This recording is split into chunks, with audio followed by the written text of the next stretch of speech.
Toujours, la qualité de nos relations avec les autres est un facteur très fort de réussite, peu importe s'il s'agit de votre famille ou du bureau. Être sympathique, avoir des bonnes relations avec ses collègues, avec ses enfants, savoir comment corriger certains défauts sans démotiver la personne, c'est tout un art. Mais c'est quelque chose qui est vraiment essentiel tous les jours dans nos vies. Je m'appelle Anna Gordon et je fais partie des gens qui aiment être aimés. C'est vrai, c'est difficile puisqu'on ne peut pas plaire à tout le monde, mais j'essaye de faire en sorte de plaire au plus grand nombre. Et les premières règles que j'essaie d'appliquer dans la relation que j'ai avec les autres, c'est ne pas critiquer. Dans un petit livre qui a été écrit en 1936, Comment se faire des amis, Dale Carnegie décrit une douzaine de bonnes règles de relation avec les autres qui font en sorte que ces personnes-là deviennent un jour vos amis. Et justement, dans le chapitre 1 de ce livre, qui s'appelle « Si vous voulez récolter du miel, ne bousculez pas la ruche », il parle de cette première règle de ne pas critiquer. Pourquoi ? Parce qu'il faut savoir que nous sommes tous des êtres d'émotion, des êtres pleins d'amour-propre. Et quand vous critiquez quelqu'un, vous attaquez directement son sentiment d'amour-propre. C'est pour cela que la critique est dangereuse.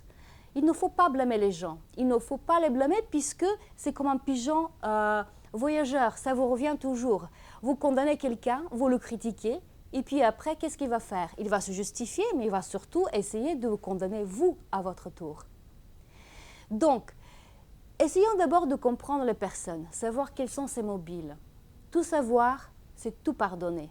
Si on pardonne, si on comprend, on ne critique pas les gens, on ne les juge pas. Et cela permet d'avoir de très très bonnes relations avec eux.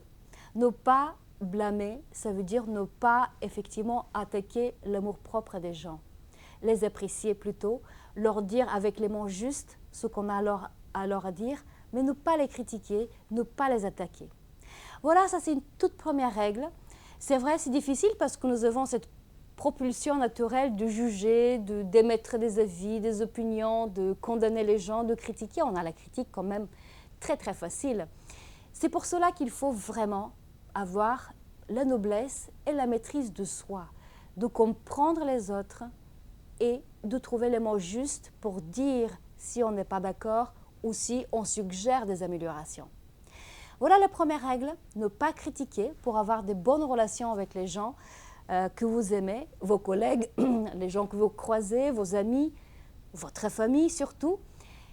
Je vous dis à très vite, à demain, pour vous parler de la deuxième règle, aussi décrite dans ce petit livre de Dale Carnegie, Comment se faire des amis, qui est donc faire des compliments avec honnêteté et sincérité.